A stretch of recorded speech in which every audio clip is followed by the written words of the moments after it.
The night Cameron Archer screamed those words, every wolf within 100 miles heard it through the bond. Not because she was weak, not because she was dying, but because she was fighting, and she was losing. The royal healers stood outside the chamber door, trembling. None of them dared go in. None of them dared knock, because the Alpha King was already inside, and he hadn't come out in 3 hours. What they heard through that door, the sobs, the low murmuring of his voice, the occasional crash of something breaking, would become the most whispered story in the kingdom for the next 100 years. But here is what they didn't know, what nobody knew. Not his generals, not his council, not even his own wolf. Cameron Archer was not who they thought she was, and Jackson Savage. He had been waiting for her for 7 years. Let's go back to where it all began. Because to understand what happened in that room, you need to understand what it cost both of them to get there. But before we do, if this is the first time you're watching this channel, I need you to do something right now. Don't wait until the end. Don't tell yourself you'll do it after. Because I know what's going to happen. This story is going to pull you under, and by the time it's done with you, you're going to be in no condition to remember anything except the feeling it left in your chest.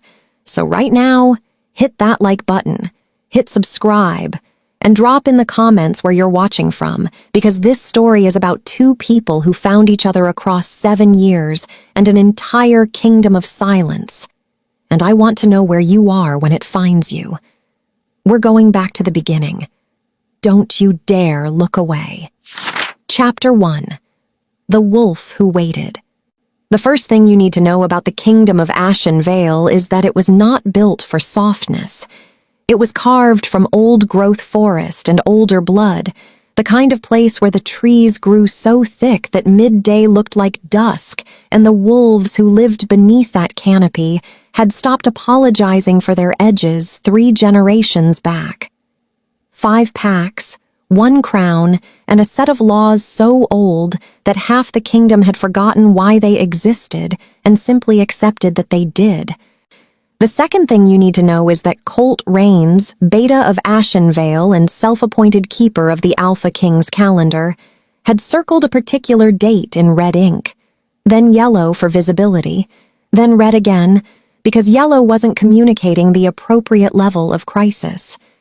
It was a Tuesday morning in the East dining room, not the Great Hall, not the formal breakfast chamber, just a table near a window where the Alpha King ate when he didn't want to perform being a king before he'd finished his first cup of coffee. Jackson Savage sat at one end of it, not looking up from the war maps he had spread beside his plate, in flagrant disrespect of every boundary Colt had tried to establish around mealtime. Colt sat at the other end, stabbing his eggs with the focused aggression of a man processing feelings he had not been asked about. 11 months, Colt said. I know. 11. I've been counting. I have a system. The calendar. Yes, I've seen it. I circled it in red. Colt stabbed an egg. It did not survive.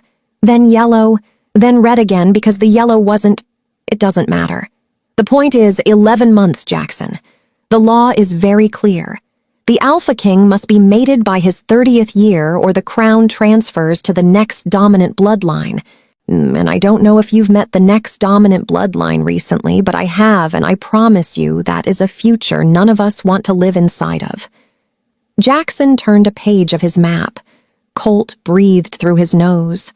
The Harlow pack has 3 eligible daughters. No. The eldest is apparently very accomplished. She speaks 4 languages and she manages her pack's trade negotiations personally, which is actually impressive when you consider... No. The Westmore Alpha has a niece. Colt pointed his fork. She's strong, she's politically positioned, she actually asked about you at the Autumn Summit, which is more initiative than most people show, and I think we should... No. Jackson. Colt. A pause that had the particular quality of a conversation that had been had many times before, and resolved nothing any of those times. Colt set down his fork. He picked up his coffee.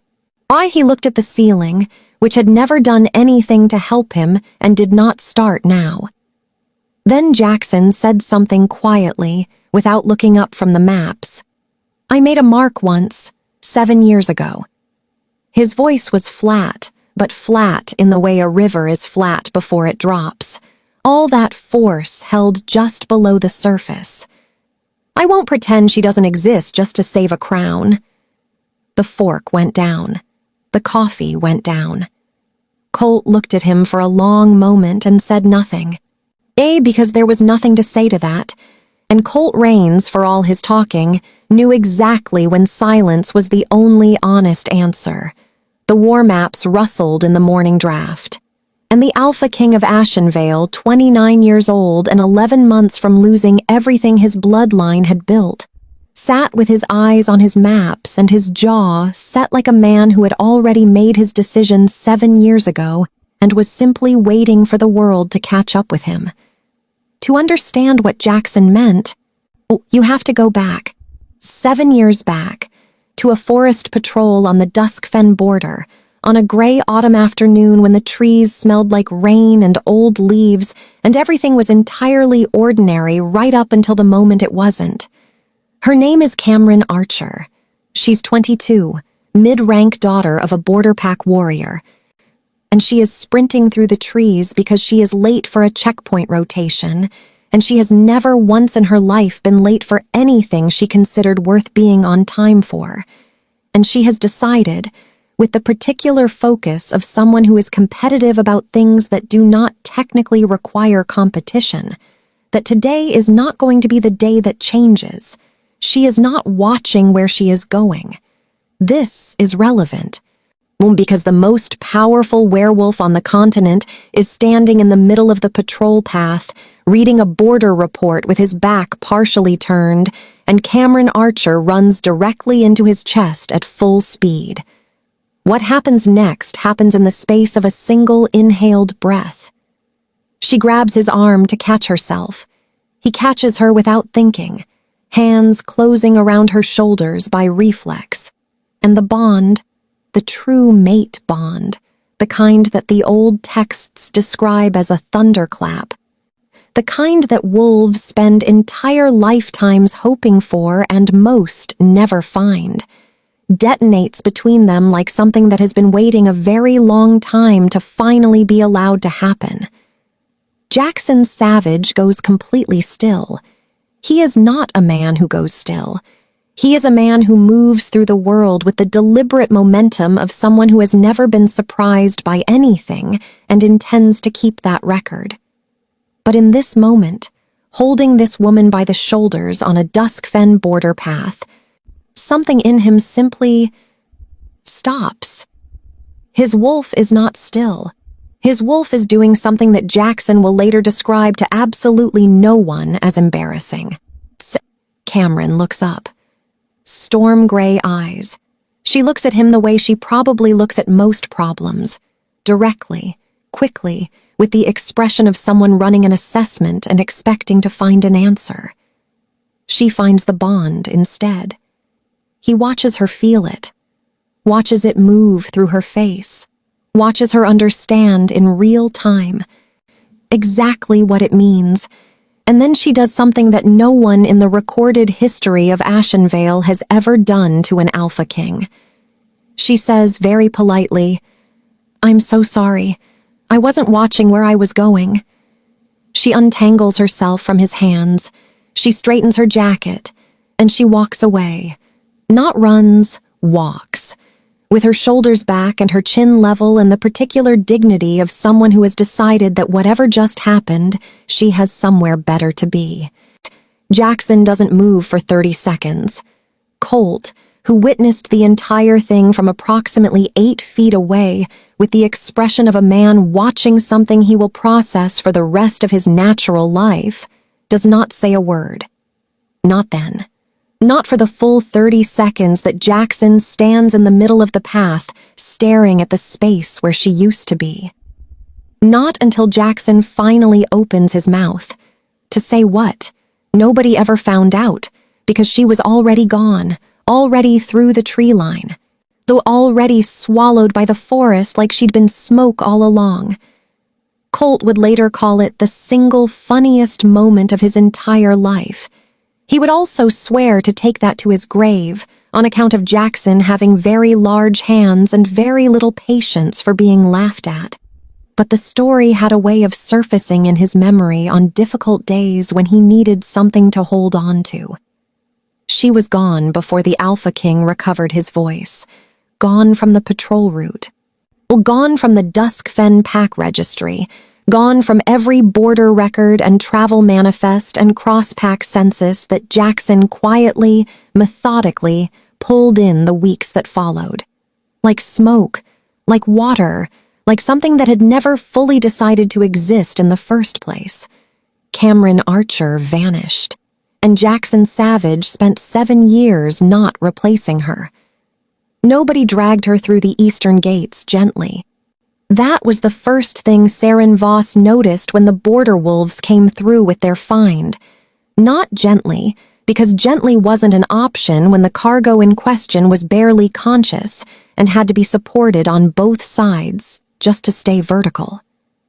3 wolves, 2 of them from the eastern border rotation, the third a patrol runner who looked like he'd had a very long night and intended to have words with someone about it later.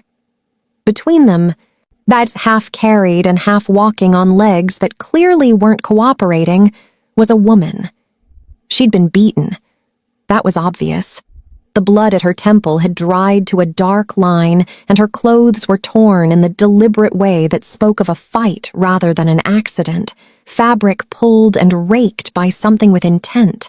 But it was the smell that caught Saren's attention, or rather, the absence of one. The woman's scent was buried under so many layers of masking herb that Saren had to take 3 full breaths before she could catch anything real beneath the botanical noise. Someone had worked hard to make this woman unidentifiable. Someone practiced enough to know exactly which herbs to use. Saren crouched down as the wolves lowered their charge to the ground.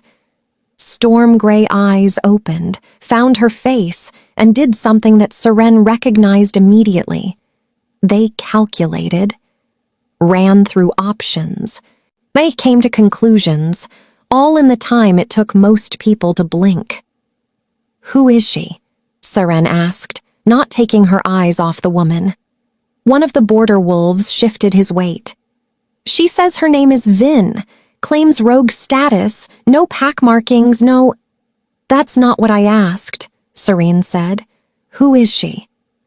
The woman on the ground looked at her steadily. If she was offended by being discussed like she wasn't present, she didn't show it.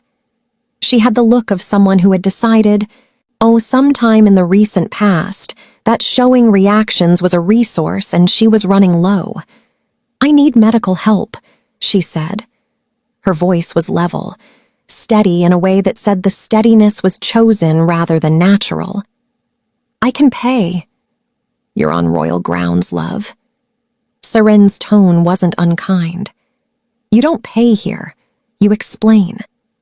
Something moved through the woman's face, a calculation that didn't resolve. She closed her eyes. "I can't walk," she said, and the steadiness was still there. "Miss, but something underneath it was pulling in a different direction. My legs, there was an attack. The tendons, something, I can't move them properly. It hurts I can't open them far enough to—" She stopped, pressed her lips together, and Serene watched her swallow something that had nothing to do with the physical pain and everything to do with the kind of pride that makes a person choose injury over assistance every single time, until they can't anymore. "Please," she said. One word. Be small and precise and clearly costing her more than anything else she'd said. Saren Voss had been captain of the guard for 12 years. She had seen warriors perform weakness to gain advantage and cowards manufacture dignity they didn't have. She knew the difference between a woman playing vulnerable and a woman swallowing her last reserve of pride because she had run out of every other option. She stood up. "Get a healer," she said, "now." They put her in the East Wing medical room, which was warm and private, and far enough from the main corridors that its occupants rarely disturbed anyone or were disturbed by anyone in return. Jackson didn't know she was there for 6 hours. He found out the way he found out most things his staff tried to keep from him. He walked past the door. He was mid-conversation with Colt about grain allocation for the Northern Pac territories, a conversation that had been ongoing for 2 days and was unlikely to resolve itself in a way that satisfied anyone. And he was walking and half listening and looking at the summary Colt had handed him when he passed the East Wing corridor. He stopped walking. Colt went 2 steps further before he realized and turned around. The summary was still in Jackson's hand. His hand had gone flat against the wall beside him, palm against the stone, and he was completely, absolutely still. "Jax? She's here."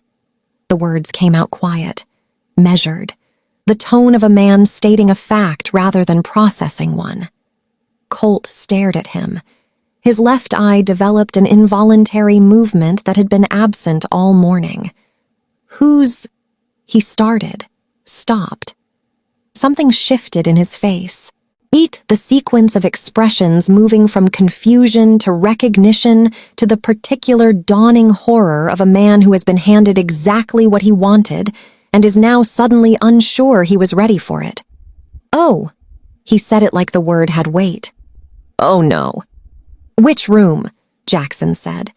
"Jackson, I don't think—" The look he received could have stripped bark. It was a very complete look. It communicated without words. That the grain supply conversation was over, and that Colt could choose between answering the question or being the reason the answer was delayed, and that only one of those options ended well for anyone. "Which room?" Colt told him. They walked, and Jackson walked the way he always walked, deliberate and unhurried in the way that large and certain things tend to be. But there was something underneath the deliberateness that Colt, who had known him for 15 years, recognized and wisely did not name. He stopped outside the East Wing door. He did not reach for the handle. What he did, what nobody later quite believed when Colt eventually told the story, and what Colt told with the reverence of a man recounting something he'd witnessed exactly once and expected to witness never again, was raise his hand and knock. Quiet. Once. And then he waited. Inside, a man named Pell, who was the palace's most competent healer and currently in the middle of a losing argument about bed rest, made a sound in his throat that was not quite a word. He looked at the door. He looked at his patient, who had gone so still she might have been carved. He looked at the door again. "My lady," he said carefully, "that is the Alpha King." "I'm aware," the woman said. Her voice was perfectly flat. "He doesn't knock." Pell's voice had taken on the quality of a man narrating something he would spend years trying to make sense of. He has never knocked at anything in his life. The fact that he knocked is honestly, it's more frightening, I think, than if he'd simply, because it means he's being deliberate about it, and that's actually somehow significantly worse than... Pell. Yes. Leave. Pell left. He left through the side door in a way that suggested he was extremely grateful to have been given a clear direction and intended to follow it with great commitment. The woman who was not Vin lay in the stillness of the room after the healer's footsteps faded. Her wolf was doing something she was categorically opposed to, pressing forward, straining toward the door, absolutely certain about what was on the other side of it in the way that wolves are certain about things that logic has nothing to do with. "Traitor," she told it. It did not listen. She pulled herself upright against the pillows. The movement cost her something she didn't let her face admit. She lifted her chin. She put every wall she had built in 7 years of running and hiding and being careful about exactly this. She put them all in order, one behind the other, directly behind her eyes. She said, "Come in." The door opened, and for the first time in 7 years, Jackson Savage and Cameron Archer were in the same room. Neither of them breathed. Chapter 2. The Secret She Carried. He looked exactly the same. That was the first thing she noticed, and she resented herself completely for noticing it. Jackson Savage stepped into the room and closed the door behind him with the particular care of someone who had made a decision about how this was going to go and intended to honor it. He didn't fill the doorway dramatically. He didn't let his energy flood the room the way dominant wolves sometimes did. That unconscious territorial press that said, "I am the largest thing here and I want you to feel it." He just stepped inside and closed the door and stood there. And the restraint of it was somehow worse than any display would have been. Cameron looked at him the way she looked at most things that required careful handling, directly, quickly, with the part of her brain that was still functional filing observations in rapid sequence. He was still too sharp in the jaw. Was still too composed in a way that sat on him like something chosen rather than something natural. Still built like a man who had looked at the concept of softness, considered it seriously, and decided it wasn't load-bearing for what he needed to carry. He looked exactly the same. 7 years, and he looked exactly the same, and she hated herself for the 3 full seconds she spent confirming it before she got her eyes back under control. He didn't say anything immediately. Oh, he looked at her. Not at her injuries, not at the medical room around her, not at any of the things a person's eyes naturally go to when they walk into a room with an injured stranger. He looked at her face, and then, after a moment that had no right to feel as long as it did, he said, "You cut your hair." Cameron stared at him. Of everything. Of every possible opening in the entire catalog of things he could have said after 7 years and a true mate bond and her bleeding on his palace floor, he had opened with her hair. "That's what you open with?" she said. "It was longer before. It's been 7 years. "I know how long it's been." He said it simply. No heat in it, no accusation, no performance of pain designed to make her feel the weight of his patience. Just a fact. And delivered with the quiet precision of a man who had counted every single one of those days and wasn't going to pretend he hadn't. The absence of drama in it was somehow more devastating than drama would have been. Cameron felt something shift behind her ribs and immediately murdered it. She was very practiced at this. 7 years of practice. "I'm leaving," she said. "As soon as Pell wraps my legs, What happened to them?" She paused. He had moved, not to the bed, not to the space beside her where the bond was pulling him with both hands, but to the chair. The chair that sat a respectful distance from the bed, angled slightly away, positioned like a man who had thought carefully about where to put himself and chosen the option that left her the most room. He sat down in it like he intended to stay, and he looked at her legs and waited. "Ambush," she said. 3 rogues. I handled 2. The 3rd caught me from behind. The tendons will heal. 2 weeks, he said. 3 if you push them. He said it like he'd already asked the healer. He probably had in the 30 seconds between the corridor and her door. "You can't travel. Watch me." Cameron, her name, in his voice. 7 years, and it still landed in a completely different register than her name in anyone else's voice had ever landed.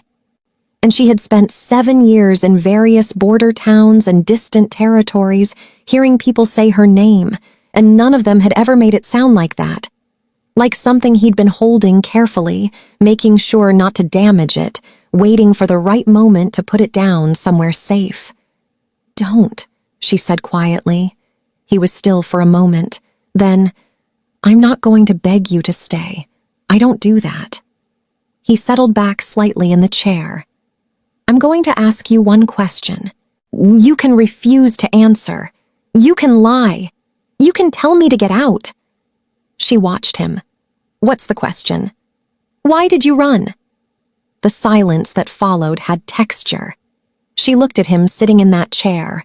This man who had commanded armies and redrawn border lines and held 5 fractious packs under a single crown through sheer force of will and strategic intelligence, sitting in a medical room chair with his hands loose and his eyes patient.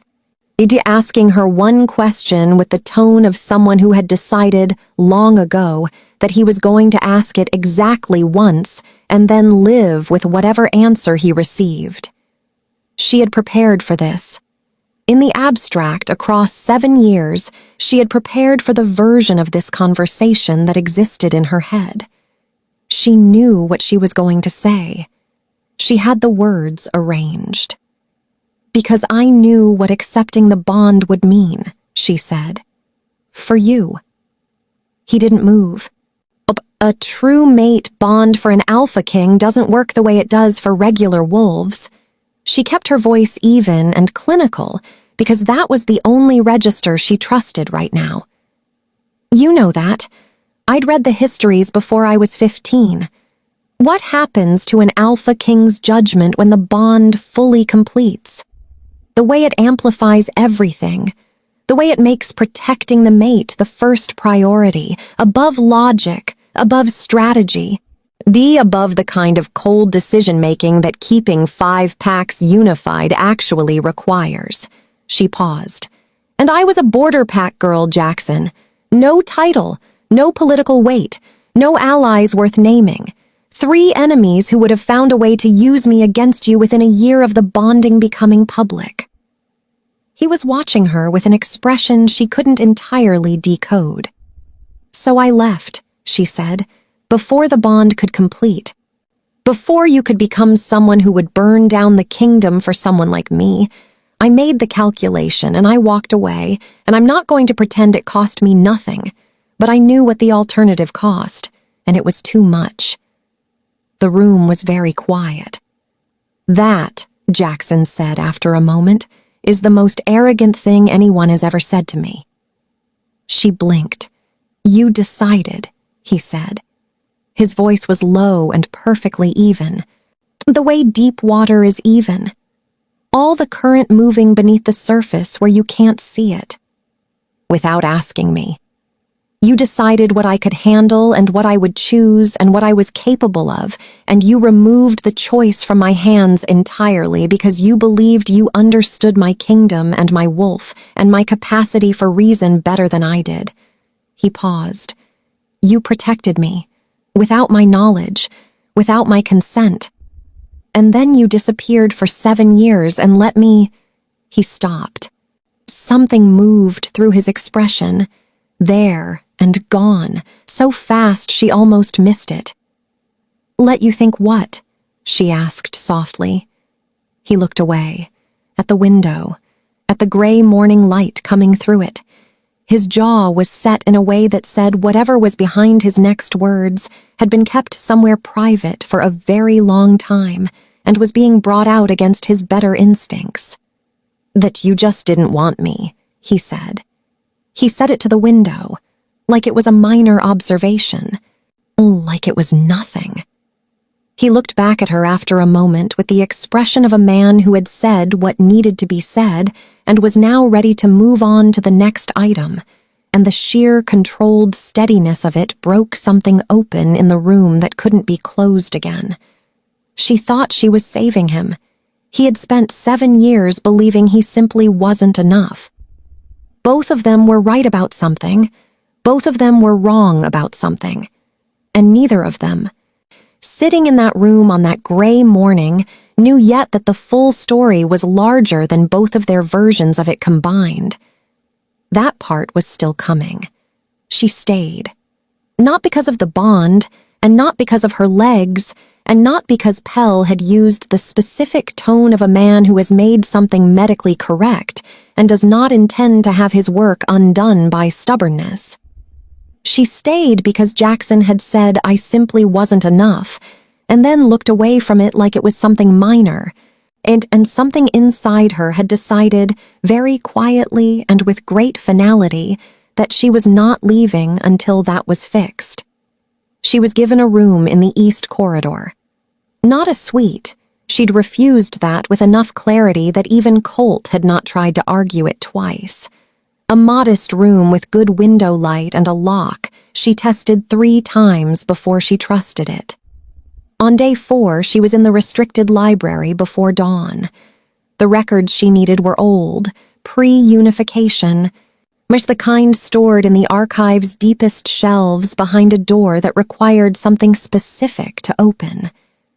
She had opened it without thinking, without the key, which she recognized as information but set aside because she had more pressing matters and the genealogy records were right there, and she needed to find something before anyone noticed she was looking. She didn't hear him come in. That was impressive, given the size of him, but he moved like he'd learned to move through silence. And by the time she registered his presence, he was already in the doorway, watching her with dark eyes and one shoulder against the frame. "You're researching something," he said. "Light reading," she said without turning. "Those are restricted records." The door was unlocked. "It's coded to royal blood and senior counsel only." Silence. Cameron closed the book she was holding, slowly. She looked at it for a moment. The cover, the faded gold lettering of the pre-unification archive seal. Then she turned around. He was looking at the book in her hands. Something in his expression had shifted. Not alarm, not accusation, but the look of a man whose mind had just started moving faster and hadn't told his face yet. She looked at him for a long moment, and then she made the kind of decision you cannot walk back once you've made it. "Sit down, Jackson," she said. "There's something you should have known 7 years ago." What she told him took 2 hours. Condensed here because the facts are what matter, and the facts are these. Her mother's name was not the name anyone knew her by. Her mother had been Lisa Vile, youngest daughter of the sovereign bloodline that had ruled Ashen Vale for 200 years before Jackson's grandfather conquered the 5 packs and unified them under the savage crown. The Vale line was recorded as extinct. Every official history said so. Every genealogy archive in Ashen Vale confirmed it. Every one of them was wrong. As Lisa Vale had hidden. Changed her name. Married a border warrior from Duskfen for love and for the quiet obscurity that came with it. And she had lived that small, safe life for 11 years before she pulled her daughter aside and told her the truth. Told her what she was. Told her what her blood meant, and what it could mean to the wrong people, and why it was important that nobody ever found out. Cameron had been 11 years old. Her mother had died the following year. "You are the last blood heir of the old sovereign line," Cameron said, "which means that the day I ran into you on that border path, the day the bond hit, I understood something in that moment that you didn't. I understood that if an Alpha King mated the hidden heir of the bloodline his family replaced, there would be people who would use that. Factions who would see it as a sign or a mandate or an opportunity. Like people who would put my name on a banner and march under it whether I wanted them to or not." She looked at him steadily. "I didn't want a throne. I never wanted a throne. I wanted none of what my blood meant. And I was terrified of what it would cost you if anyone found out what I was." The silence that followed was long enough to have its own weight. "You've been running from a war that doesn't have to happen," Jackson said finally. "You don't know that. I know my kingdom." His voice was flat, but precise. I know which 3 council members have been pulling Vael bloodline records from the archive for the last 4 years. I've been watching them, collecting evidence. His dark eyes held hers. What I didn't know was why they wanted those records, what they were looking for. He paused. Now I do. She stared at him. The rogues weren't random, he said quietly. Think about it. 3 wolves who found you, specifically. In a border territory you'd been careful to move through without leaving a trail, who overwhelmed you in exactly the right way to injure you without killing you, who drove you east. His voice didn't change. They drove you here, Cameron, into these walls, into a place where your scent could be identified and your presence could be confirmed. The understanding moved through her slowly, then all at once. They had wanted her found. Wanted her inside the palace walls where her scent and her face could be placed and catalogued by every wolf loyal to the faction that had been building something quiet and patient in the corners of Ashenvale's council for years. Wanted the hidden vile heir walked directly into the Alpha King's palace and identified so that every piece they'd been assembling could finally have its centerpiece. It was a trap, she said. Yes, he said, and we walked right into it. On day 8, the tea smelled wrong. Pell caught it because Pell had been a healer long enough to know that wolfsbane derivative has a sweetness to it that has no business being in a medicinal blend, and he knocked the cup from her hands before she had done more than take one careful sip to test the temperature. He turned white. Wolfsbane derivative, he said, looking at the spilled liquid on the stone floor. Slow acting. It would have presented as fever, then weakness, then... He stopped. His voice had gone somewhere he didn't want to follow it. How close, Pell? Cameron said. My lady... How close? He swallowed. If you'd finished the cup. A week. Maybe less. She looked at the spilled tea for a moment. She looked at it with the expression of someone who is deciding something, not panicking, not grieving, but deciding. She put her hand flat on the table beside her. She breathed. Then she stood up. Her legs were not fully healed. She was walking with a limp that Pell would have had significant medical opinions about if she had given him the opportunity to voice them. She did not give him the opportunity. She walked out of the east wing and down the corridor and through the door of the war room without knocking, because she had decided, somewhere between the spilled tea and the corridor, that she was done with every version of careful and quiet that had kept her running for 7 years. Jackson looked up from his maps. He read her face in one look and was on his feet before she spoke. Colt, who was standing at the other side of the table with a stack of reports, watched the Alpha King's expression and put his stack of reports down very gently, with the instinct of someone who could feel the shape of what was coming. Someone just tried to poison me, Cameron said. Colt put his head on the table. She told Jackson everything, the tea, the compound, the timeline. He listened without interrupting, which she noted, because men with his kind of authority rarely listened to anything without inserting themselves into it. When she finished, the room was several degrees colder than it had been when she walked in. That was the effect Jackson Savage had on a space when he was restraining something large. They're escalating, he said. They know you're here and they're frightened. Good, she said. Something settled in her voice when she said it. Not fury, not fear, but a cold and complete resolution.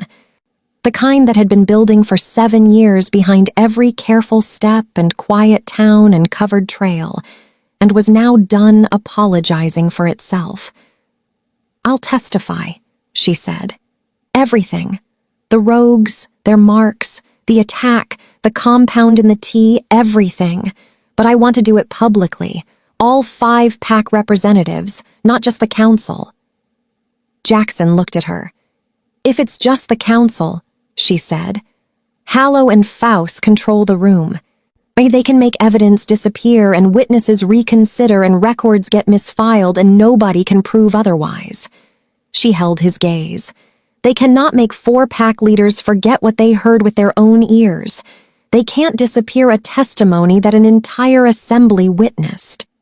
Colt lifted his head from the table. He looked at her. He looked at Jackson. He looked at her again with the expression of a man who has just recalculated something and found the new number both reassuring and deeply inconvenient. "She's smart," he said. "I know," Jackson said. He said it the way he said things that were not about politics at all. For 7 years she had run from becoming a symbol.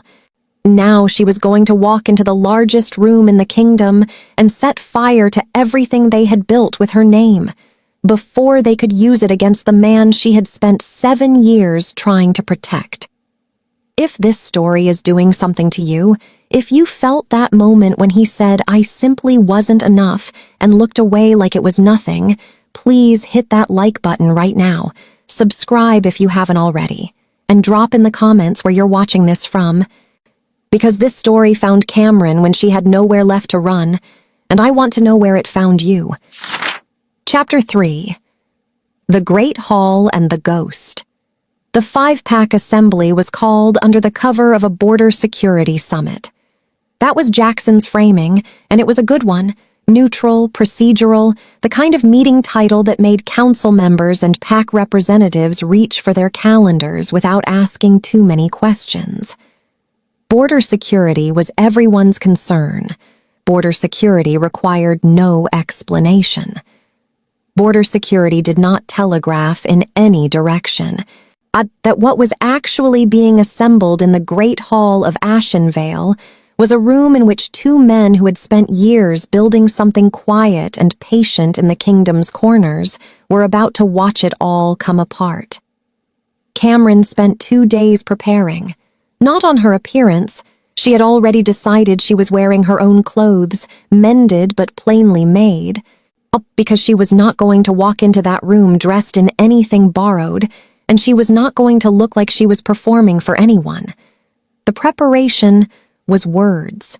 Every sequence, every piece of evidence arranged in the order that would be hardest to argue with and easiest to follow. Building from the rogues to the marks to the funding records to the archive access logs to the T, each piece connecting to the next in a chain that left no comfortable gaps for a man like Hallow to slide his alternative explanations into. She had one request for Seren Voss, delivered on the morning of the 2nd day with the same directness she delivered most things. "The Vale Seal records," she said. "Pre-unification archive. I know they're in the restricted section. I need them at the assembly." Seren looked at her steadily. "What do you need them for?" "Not to claim anything," Cameron said. "To prove I never intended to." Seren held her gaze for a moment with the expression of someone deciding whether to ask a follow-up question. She decided against it. She went and got the records. The Great Hall of Ashenvale held 300 wolves. It was built for exactly that. Built to hold the weight of 5 packs in one room, to accommodate the noise and the heat, and the particular crackling tension of dominant wolves sharing space when the agenda mattered. The ceilings were high enough to let sound travel, and the floor was old stone that had absorbed 100 years of difficult conversations and given nothing back. At the far end, raised slightly, was the seat the Alpha King occupied when he was not merely a man at a table, but a crown being witnessed. Jackson sat there now, composed and still, watching the room fill. Cameron walked in behind his counsel. She had asked not to be announced. She had asked not to be placed anywhere prominent, not to be introduced or presented or given an entrance that made people look before she was ready for them to. She walked in the middle of the group, plain-clothed, head-level, unremarkable in every way she could manage. Half the room didn't notice her. The half that mattered did. She was watching Hollow when recognition moved through his face. She saw the sequence of it. The initial sweep of his eyes across the group, the pause, the second look that confirmed what the first suspected. Recognition, sharp and immediate, then calculation, the quick interior mathematics of a man who has spent 40 years turning surprises into advantages. Then decision, something settling behind his eyes like a door being closed and locked. He leaned toward Faust, who sat to his right. Said something beneath the ambient noise of the filling room. Faust's jaw tightened by a fraction, which was, for a man of Faust's particular discipline, the equivalent of a sharp intake of breath. Cameron marked it, turned her eyes forward, took her seat in the middle of the assembly floor with the PAC representatives and the secondary council members, and the witnesses and the various officials who filled the Great Hall's lower tiers. They're going to move before the agenda reaches anything useful, she thought. They'll make their play in the opening formalities, 10 minutes, maybe less. It took 8. Hollow rose during the formal acknowledgments, that brief, procedural opening where attendance was confirmed and the session's purpose restated. And he rose with the practiced ease of a man who had done this so many times that standing up in a formal assembly felt like standing up in his own kitchen. He was, Cameron would give him this, exceptional at appearing reasonable. Before we proceed, he said, with the measured gravity of someone raising a regrettable but necessary concern, this assembly should be made aware that there is an individual present today who entered palace grounds under a false identity, claiming rogue status, whose presence at a closed 5-pack session represents a significant security concern that ought to be addressed before... He was looking directly at her. The room stirred. Heads turned. The particular rustle of 300 wolves realizing simultaneously that something was happening that wasn't on the agenda. Cameron stood up. She hadn't been given the floor. She hadn't signaled for it, or requested it, or waited for any of the procedural mechanisms that governed who spoke when in a formal session.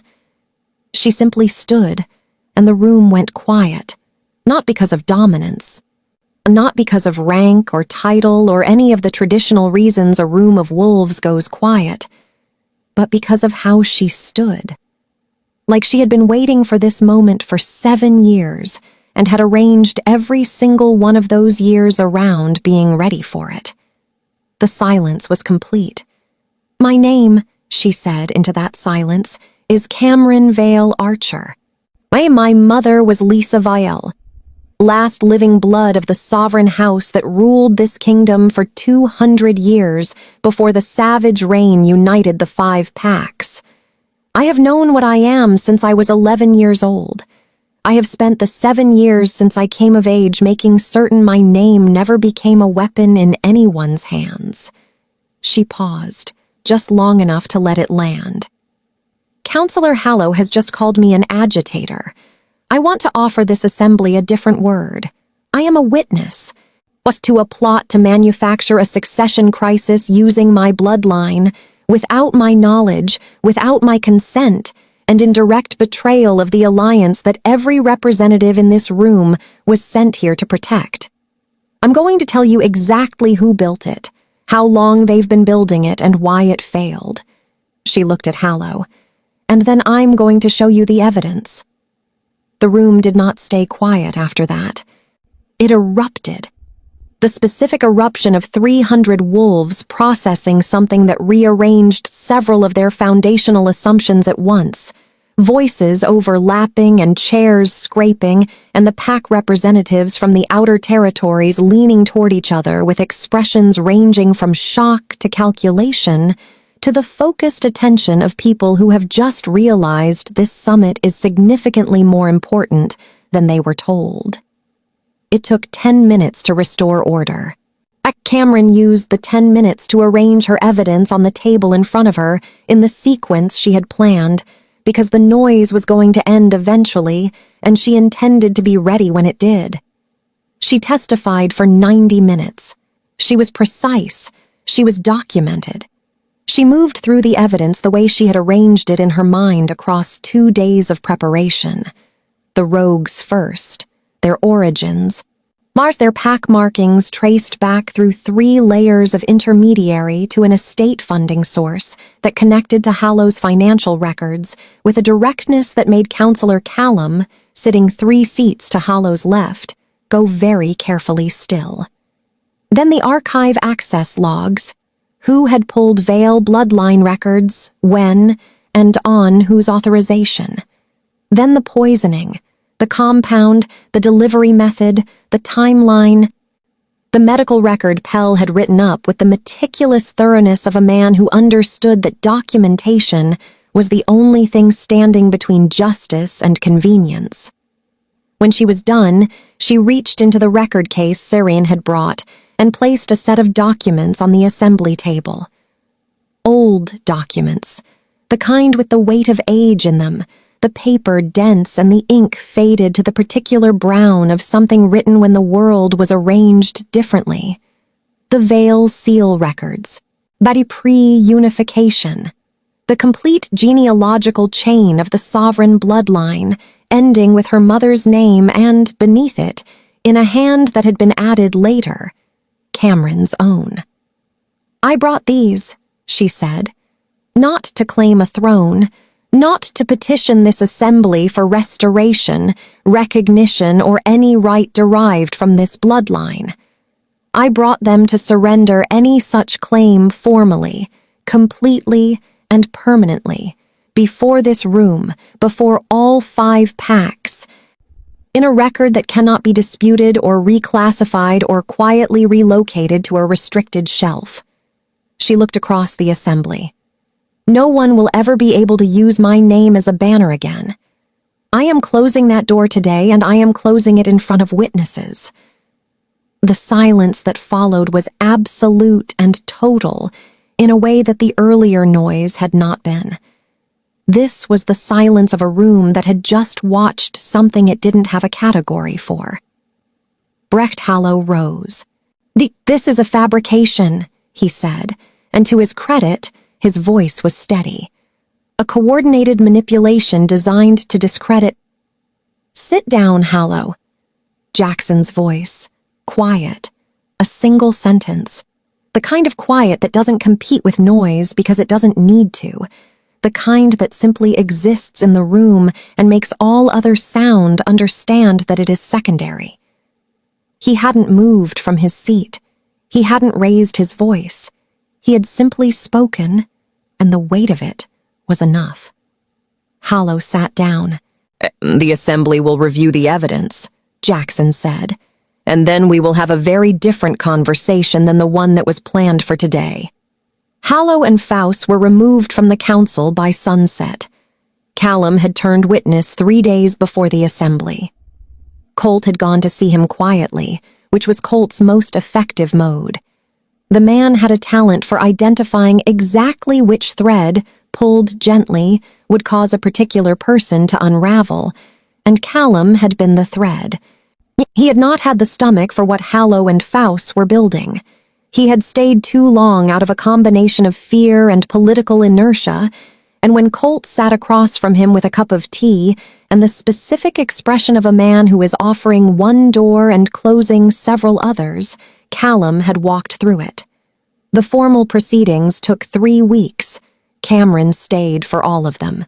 She told herself it was because she was the primary witness and her presence was legally necessary, which was true. She told herself she was staying for the record, for the process, for the assurance that the evidence was handled correctly and the testimony was preserved in full. That was also true. She was only half lying to herself about why. The night the last verdict was sealed, the palace was quietly celebrating, not loudly, not with the extravagance of a kingdom that had won a war, but with the subdued relief of one that had just avoided one.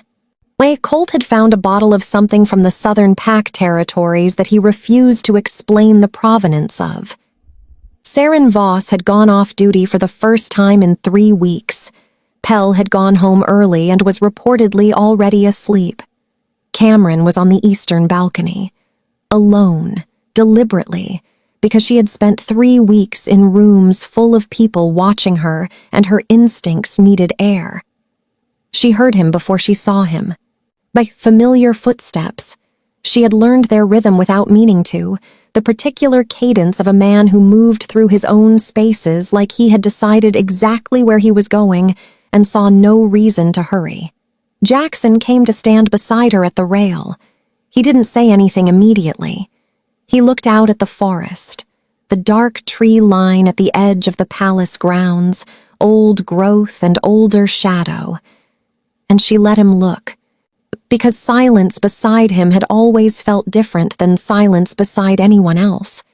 Less like absence, more like a presence that had chosen to be quiet. "You could have used it," he said finally. She knew what he meant without needing it explained. "I know," she said. 4-pack representatives in that room would have supported a restoration. I watched their faces when you placed the records on the table. He paused. "You had leverage. Significant, real leverage. And you surrendered it publicly before anyone could offer it to you." "I know." "Why did you come back?" he asked. Not the earlier question, not why did you run, which had already been answered. This was different. This was after everything, with every exit available to you. Why did you come back here specifically? "I didn't mean to," she said. And it was honest. The most honest thing she'd said in weeks of testimony. "I was running again. The ambush, the injuries. I needed somewhere to stop. I didn't plan this." She was quiet for a moment. "But I think I'd been looking for a reason to stop running for a while, and I needed it to be a good enough reason." "And was it?" he asked quietly. She looked at the forest, at the specific stretch of tree line that she had disappeared into 7 years ago, walking east-northeast with her shoulders back and her heart making a significant amount of noise that she had spent the next 7 years pretending she hadn't heard. "You kept the corridor," she said. He didn't answer, which was an answer. She felt him shift slightly beside her, and then he said something she was not prepared for, in the tone of someone who has decided, after careful consideration, to put something down that they have been carrying alone for a very long time. "My wolf named you," he said. She turned to look at him. "Wolves do that," he said. "When the bond is real, when it's the true bond and not just compatibility or proximity, the wolf gives the mate a name. Something that lives only inside the bond space. Something that doesn't translate." He paused, and there was something in his expression she had not seen before. Not vulnerability exactly, but the visible effort of a person choosing honesty over protection. "I'd never told anyone." "What?" she started. "Lodestar," he said quietly. "Because he said you were the thing he would measure every direction from." The word landed in her chest like something dropped from a significant height. She did not cry. She was constitutionally, foundationally, historically opposed to crying, or at least she had made a serious and long-standing commitment to the position that she was, which was not entirely the same thing, but had served her adequately for years. She held the word in her chest and felt what it did there, and kept her face as steady as she could manage. "That," she said, with a voice that was doing its absolute best, "is profoundly unfair of you to say." "I know," he said. And there was something in it. Something small and almost warm. "But I've been holding it for 7 years. I've decided you should carry some of it." She made a sound. It was not a laugh. She was very clear about that. It was not a laugh. And if anyone suggested otherwise, she would deny it completely and with great consistency. 3 weeks after the verdict, she was packing. She was clear with herself about the distinction. She was not running, she was leaving, and the difference was significant and real, and she had a list of reasons for it that were logical and healthy and had nothing to do with fear, and she was going to maintain that position until she believed it. Her bag was on the bed. It was half full. Seren knocked. There's a man at the eastern gate," she said, with the careful neutrality of someone delivering information they haven't fully categorized yet. "He's been there since dawn, won't give his name, won't speak to anyone else." She paused. "He said to tell you the Vale debt isn't settled yet." He was old. Not the fragile kind of old. Not the old of someone who had arrived at age gently, who had been carried there by comfortable years. He was old the way deep mountain wolves sometimes were, carved by things that would have unmade most people, reduced to something beyond age, something that was mostly patience and bone and the particular stillness of a man who had been waiting a very long time for something and had made peace with the waiting without making peace with the reason for it. He had storm-gray eyes. Her storm-gray eyes. The same shade, the same quality of seeing things directly and filing them fast. The same slight angle at the outer corners. Cameron stopped walking when she saw them. "You don't know me," he said. His voice was low, unhurried, carrying the trace of an eastern border accent that had mostly faded but hadn't gone completely. The kind of accent that takes 50 years to lose and leaves fingerprints anyway. "But I knew your mother." "Who are you?" she asked. "My name is Fen Vale," he said. "Your mother's brother, your uncle." The world tilted. Not dramatically. Not the sharp lurch of something suddenly broken, but the slow, fundamental tilt of a horizon line that has moved when you weren't watching. "My mother had no siblings," she said. "She told me. She said she was the last." "She thought I was dead," he said simply. "I let her think it, for the same reason you ran." He looked at her with those mirror-gray eyes. "Because knowing I existed was a danger to her. And I loved her more than I needed her to know I was alive." The gate was quiet around them, a morning with no wind. "I've been watching you," he said, "for longer than you know."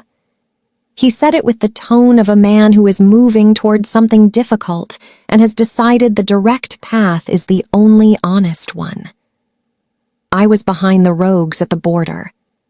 The temperature of the moment dropped completely. "You," she said, very carefully and very quietly. "Oh, sent the rogues who put me in a healer's bed." "Yes, they could have killed me. They had instructions not to." "Instructions," she said. "Do not always survive contact with 3 armed wolves in a dark forest." He had the grace to look uncomfortable. Something moved through his face. Not guilt exactly, but its close relative. The thing that lives next door to guilt when a person has done something they believed was necessary and is now standing in front of the consequence of it. "No," he said. "They don't. And I misjudged the force required. For that I—" "Why?" she said. "Not why did you do it, just why. The whole question in one word." "Because I needed you here," he said. "Inside this palace, close enough to Hallow's faction to be their target, to force them to act instead of plan, to make a move that could be documented and witnessed and used." He held her gaze. "I have been building a case against them for 20 years, Cameron. 20 years of watching them and waiting and collecting pieces that were never quite enough. I needed a trigger, something that would make them show themselves." He paused. "You were the only thing they wanted badly enough to move for." "You used me as bait," she said. "I used you as a key," he said. "There is a difference, though I understand completely if—" "You," she said, "are incredibly lucky that it worked." He stopped. "Because if it hadn't," she said, "and people had died because of your 20-year project, I would have found you myself, Uncle or not. He looked at her for a long moment, and something in his face moved. Something old and exhausted, and underneath all of it, something that had been holding itself rigid for 20 years and was only now, in this moment, beginning to release. Something that looked, quietly and without fanfare, like relief. "You sound like her," he said. "Your mother." The words landed in something old, not a wound. Or not only a wound. The place where a wound has been long enough that the edges have changed, have become something more complicated than just hurt, the kind of place that can receive something and do more than one thing with it at once. She looked at him for a moment. Then, "Why are you here now? The verdict is done. It's over." "Because it's over," he said, "and you're packing." She didn't answer. "Your mother made a choice," he said quietly. "A good life. A real one. A small and honest and hers. I don't begrudge her a single day of it." He paused. "But she was the bravest person I ever knew, and she was afraid of one thing her entire life. One thing only." His gray eyes held hers. "Don't make the same choice she made out of the same fear." Which was letting someone see the whole of her, he said, and believing they would stay. He didn't say anything else after that. He simply looked at her for a moment, this old man carved out of patience and gray eyes and 20 years of a war he'd fought alone. And then he turned and walked away from the gate, with the unhurried steps of someone who has delivered the thing they came to deliver and has nothing left to perform. She stood at the gate long after he walked away. The bag in her hand felt heavier than it had an hour ago. Not because of what he'd done, because of what he'd seen. Chapter 4. What he did next. She found him in the training yard. She had not planned to find him in the training yard specifically. She had simply walked in the direction of wherever he was, because 7 years of practice running from a bond had apparently not made her any better at pretending it didn't point her like a compass. He was alone, which he usually was when he trained. Why, in the way of a man who had decided long ago that company during the hours he spent working on himself was a form of performance he didn't need. Mid-form when she came through the entrance, controlled, precise, moving through a sequence that looked less like exercise and more like a conversation he was having with himself about force and restraint. He stopped when he saw her face. One look. That was all it took. He read whatever was written there and stopped moving completely. And she was grateful for it. Grateful he didn't finish the sequence, didn't hold up a hand for patience, didn't make her wait while he decided she could have his attention. He simply stopped and gave it. "What happened?" he said. She told him. All of it. She laid it out the same way she had laid out the testimony in the Great Hall, in sequence, precisely without decoration. The man at the gate, the storm-gray eyes that matched hers, the name he carried, the 20 years he had spent building a case one careful piece at a time, watching and waiting with the particular patience of someone who understood that moving too early would destroy everything and had decided that patience was the price of getting it right. The ambush, the rogues, the instructions he'd given them and the instructions that hadn't survived contact with 3 armed wolves in a dark forest. The reason he had done it. She told him the hardest part. Last. "Some part of me is grateful," she said. "I know how that sounds, but if it hadn't happened, if he hadn't done what he did, I would have kept running. I was good at it by then. I had a whole system." She paused. "I might have run forever." Jackson was quiet for a moment. He looked at her with the expression of a man processing multiple things simultaneously and choosing very deliberately which one to address first. "Your uncle," he said finally, "is currently at my gate?" The quietness of it, Or not your uncle engineered your ambush, or your uncle used you, or any of the responses that would have been understandable and reasonable and completely beside the point. Just a quiet confirmation of location, delivered in the tone of someone taking stock before deciding what needs to be done, and what on reflection does not. That single response told her more about him than an hour of explanation would have. "He left," she said. He walked away after he'd said what he came to say. "And you want me to—" "Nothing," she said. "He's not my enemy. He made a decision I understand even if the method was wrong. He spent 20 years carrying something alone because he believed it was the only way to carry it, and he used the one tool he had access to, and I can be angry about how he did it without—" She stopped, steadied. "I'm not here about him." Jackson looked at her. "Then what are you here about?" he asked. She looked at him standing in the training yard in the early morning with the light coming sideways through the high windows, and she thought about her bag on the bed upstairs, half packed, and she thought about her uncle's gray eyes and her mother's gray eyes and her own gray eyes that apparently ran in the Vail bloodline along with a particular talent for carrying things alone and calling it protection. "I was packing," she said. "I know." "I had a very clear and logical argument for why leaving was the right thing to do." "I know." "The argument was good," she said. "It was structured. It addressed the relevant variables.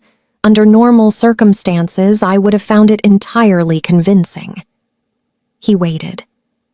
"An old man with my mother's eyes told me I sound like her," she said, "and I cannot, in good conscience, make a decision that looks like fear and call it logic. Not today, not after everything." She held his gaze. "See, so I'm not leaving today." Something moved through his expression, quiet and controlled, and underneath the control something that had been held under pressure for a long time and was only now beginning to understand it didn't have to be. "I want to be clear," she continued, because she had thought about this on the walk from the gate and she intended to say it correctly, "that I reserve the right to leave any day I choose. That is not negotiable." "Of course," he said, "and I am not making any decisions about anything based on the bond or the crisis or the political situation or any combination of the above. If I stay, it is because I have chosen it with a clear head and sufficient time and no emergency forcing my hand." "That's completely reasonable." "I need actual time," she said. "Real time. Not crisis-compressed, high stakes. Someone tried to poison me and now we have feelings time. Ordinary time. The kind with boring days in it." "Understood." "You're being very agreeable," she said, with the slight narrowing of eyes that meant she was deciding whether to trust the agreeable or interrogate it. "I've had 7 years to practice patience, Cameron." She looked at him for a moment. "Your wolf called me Lodestar," she said. "Yes." "You told me what it means to him." She paused. "What does he call himself?" Jackson was still. It and not the still of discomfort, the still of a question reaching somewhere real, finding something there, deciding what to do with the finding. "Anchor," he said quietly. "He's called himself that since the bond." She held the two words beside each other in her mind. Lodestar and anchor, a direction and a weight, a thing that pointed true north through every condition and a thing that held steady when everything else moved. A thing that helped you find your way and a thing that kept you from being lost to the current. She thought about 7 years, about east-northeast, about a corridor he hadn't built anything in because the direction she'd walked was the only coordinates he'd had. "That," she said, "is almost annoyingly perfect." He made a sound. It was quiet and brief and entirely unintentional, and on anyone else, on any other person in any other body, it would have been called a laugh without hesitation or debate. She didn't point it out, but she kept it. 4 months is not a long time in the life of a kingdom. It is not long in the life of a war, or a political realignment, or any of the large and grinding things that kingdoms run on. But in the life of 2 people who have spent 7 years on opposite sides of a choice that cost both of them more than they told anyone. 4 months is enough. She stayed. It did not look like a grand decision. That was the thing about it. It looked like breakfast.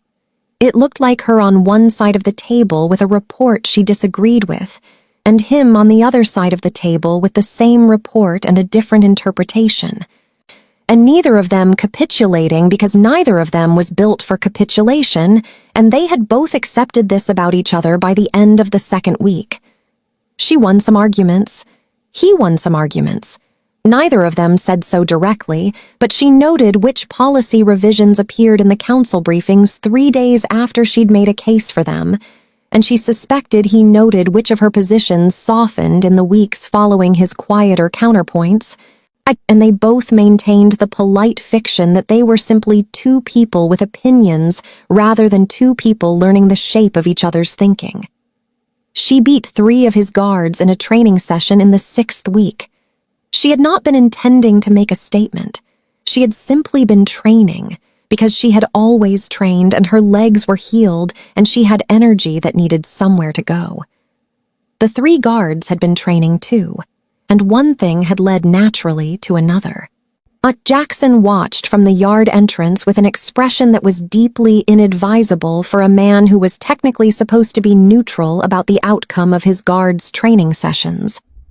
She caught the expression once and filed it in the same place she kept the not a laugh from the training yard conversation, in the private record she wasn't officially keeping.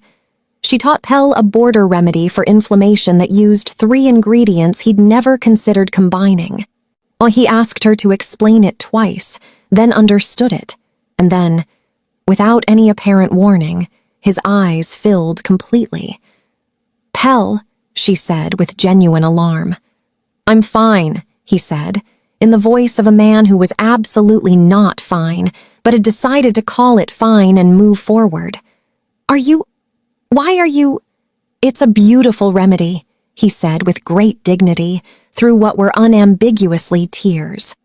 She found this so profoundly bewildering that she simply left the room and decided never to teach him anything again, which lasted approximately 9 days before she taught him something else.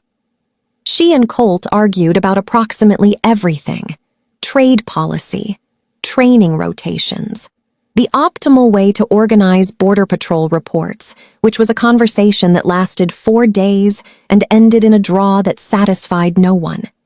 She respected him more with every argument, in the specific way you respect people who have things worth arguing about and won't back down from them just because you're being persuasive. She met her uncle twice more. The first meeting was difficult, the kind of difficult that comes from being in a room with someone who has done something you understand and cannot entirely forgive and are not yet sure where to put. She said things that needed to be said. He received them without defense, which was harder to deal with than defense would have been.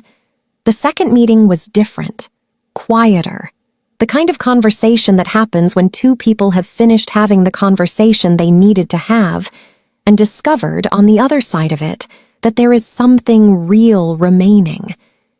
He told her about her mother as a young woman, about the things Lisa Vale had loved before she was Lisa Archer, the things that hadn't changed when she changed her name. Cameron listened and kept what she wanted and set aside what she wasn't ready for yet, which was the only honest way she knew to do it.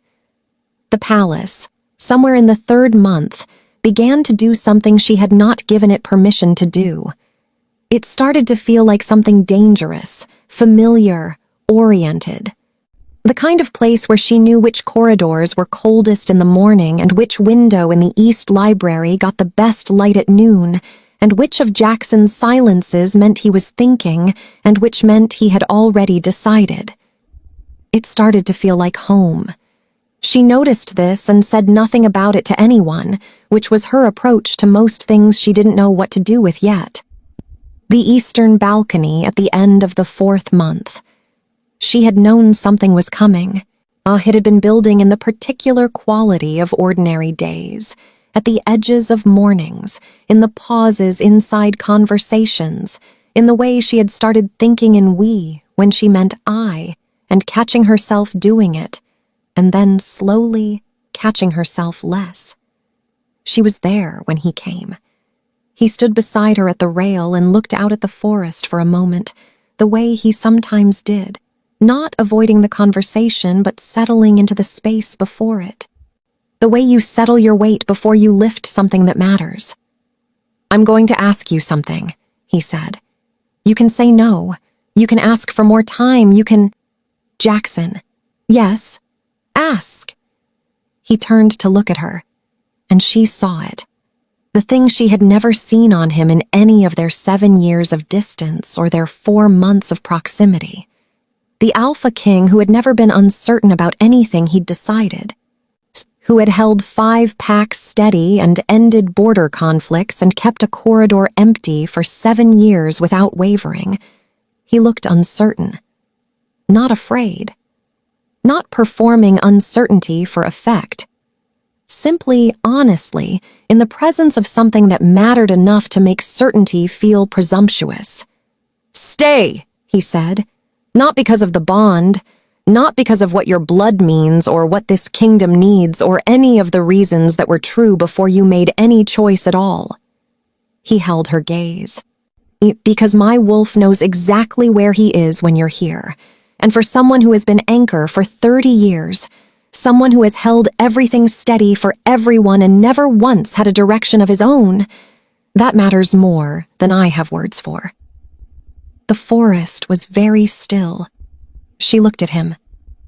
"I would need my own library wing," she said. He blinked. "What?" "The East Library.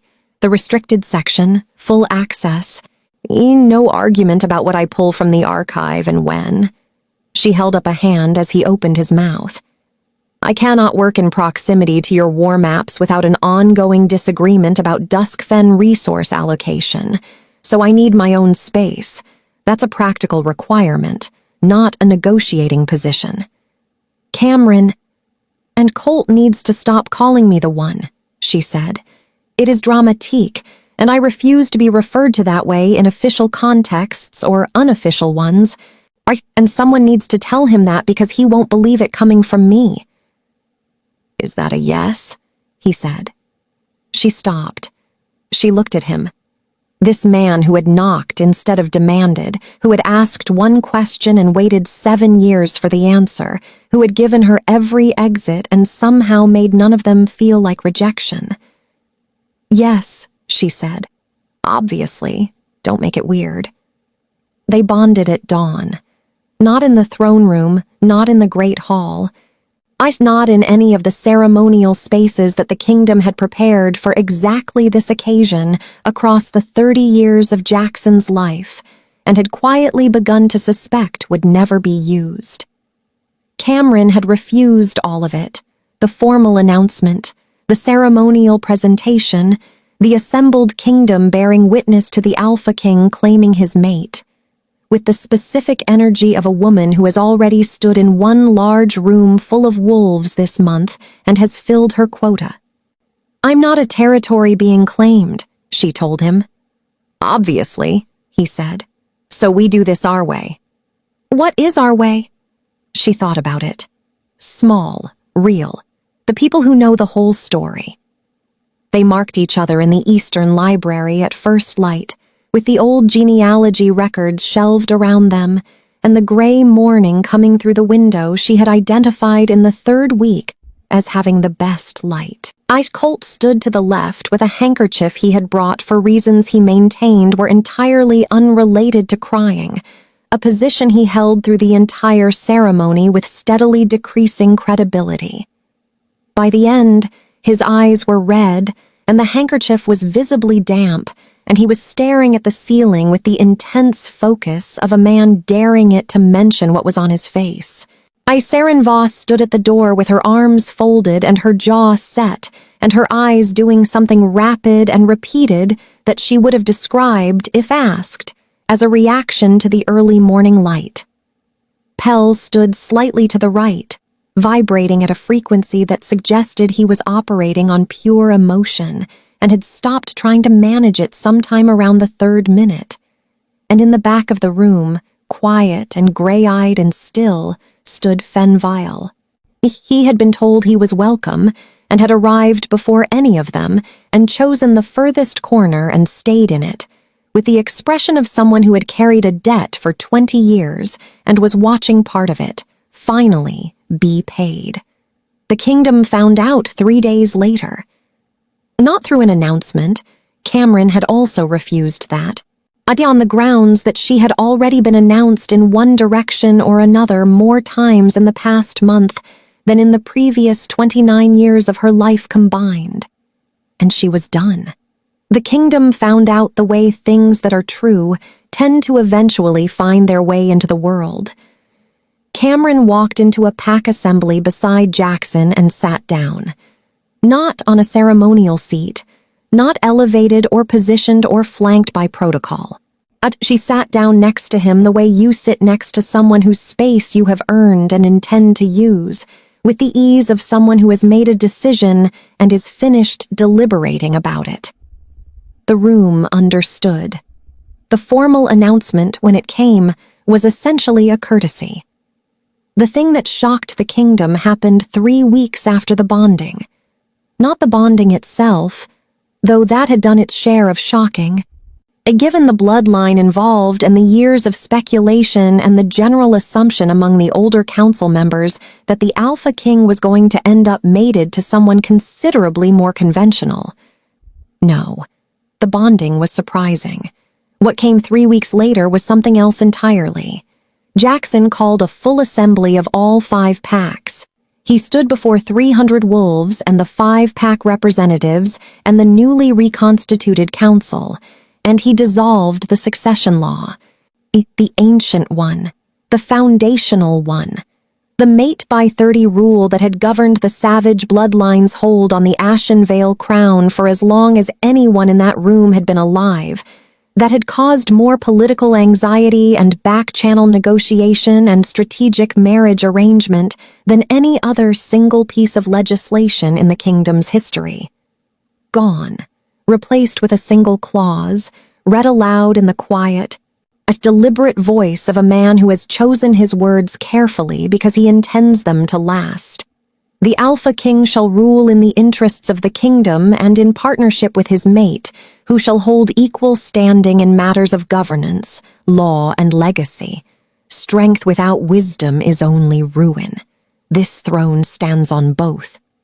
The old guard was horrified, genuinely, visibly, and historically horrified, the kind of horrified that expresses itself in rigid posture and sharp exhales and the particular pale quality of people who have just watched a load-bearing wall come down.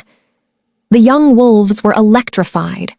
She could see it move through the lower tiers of the assembly like weather, that quick, igniting thing that happens when people hear something they've been waiting for without knowing they were waiting for it. Colt read the new law 3 times.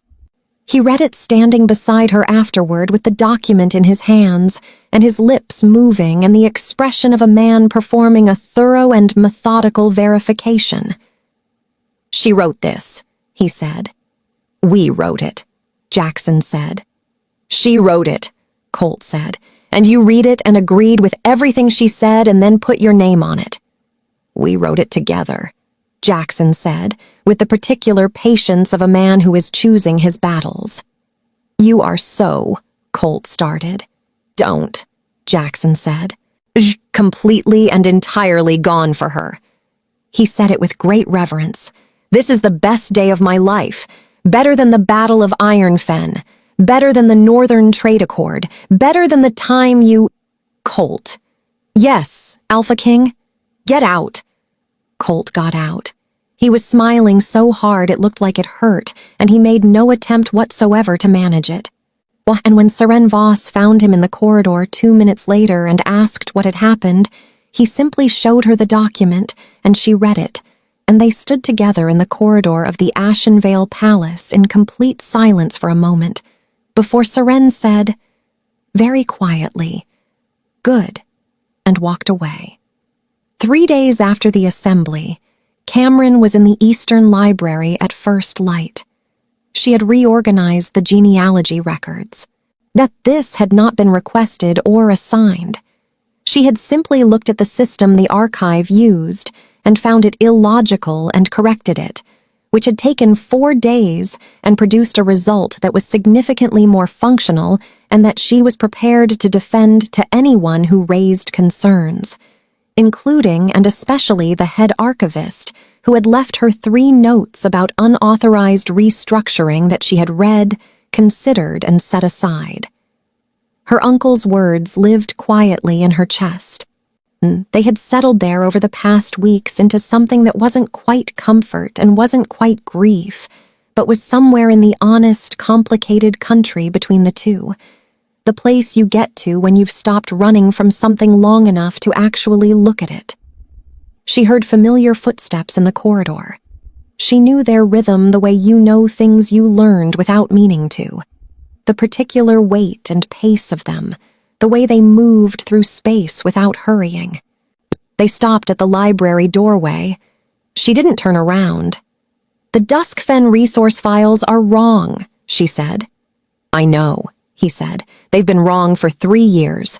The allocation figures in Section 4 don't match the actual output records from the border census, which means either the census is wrong or the allocation is wrong, and I've checked the census." "I know," he said. "Which means someone has been filing incorrect allocation reports for 3 years and nobody caught it." "I know." She paused, turned around. He was leaning in the doorframe in the way he had, the particular deliberate ease of a man who has arrived somewhere he intends to be, with his dark eyes doing what they did when they were simply, completely on her.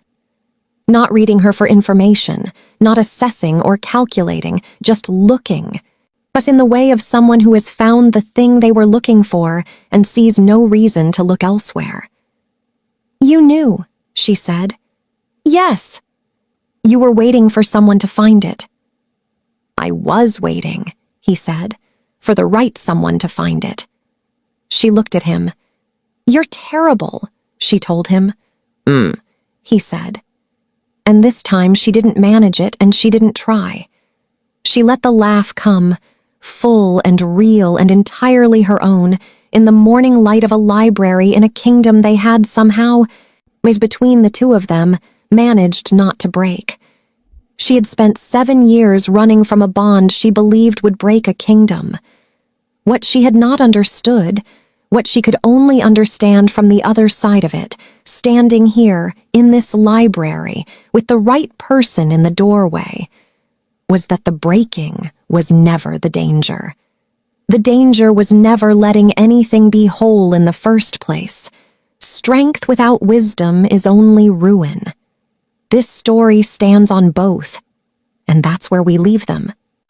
Cameron Archer, who walked away from a true mate bond with her dignity intact and her heart loudly protesting, who ran for 7 years from a war she thought she was preventing, who stood in the largest room in the kingdom and said her real name out loud for the very first time, and dared anyone to use it against her. And Jackson Savage, who kept a corridor pointing east-northeast for 7 years, who knocked instead of commanded, D, who dissolved a 200-year-old law not because he had to, but because he understood, finally, completely, that a throne built only on strength is just a very expensive place to be alone. They didn't get a perfect story. They got a true one, full of wrong decisions made for real reasons and 7 years of silence that cost both of them more than they'll ever say out loud, and a family found in the most unlikely shape at the most unlikely time. And they built something out of all of it. Phrase something that holds. If this story gave you something, if it sat in your chest the way I hoped it would, if Lodestar and Anchor are going to live in your head for the next 3 days, if you watched Cameron walk into that great hall and felt something lift in your own chest when she said her name, then this channel is exactly where you belong. Hit that subscribe button right now, not later.